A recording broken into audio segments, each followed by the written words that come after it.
महाराष्ट्रात आता धर्मांतरा विरोधात कडक कायदा लागू होतोय। महाराष्ट्र सरकारने जबरदस्तीच्या धर्मांतराला आळा घालण्यासाठी कडक कायदा आणण्याचा मोठा निर्णय घेतलाय।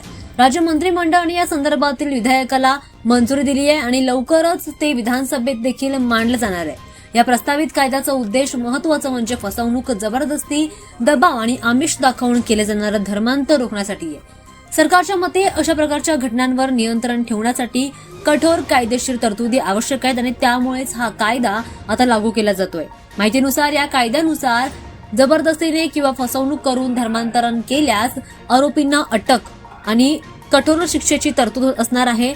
विशेषतः अल्पवयीन महिला आणि सोबतच आर्थिकदृष्ट्या दुर्बल व्यक्तींना आमिष दाखवून धर्मांतर घडवून आणल्यास कठोर कारवाई देखील होऊ शकते।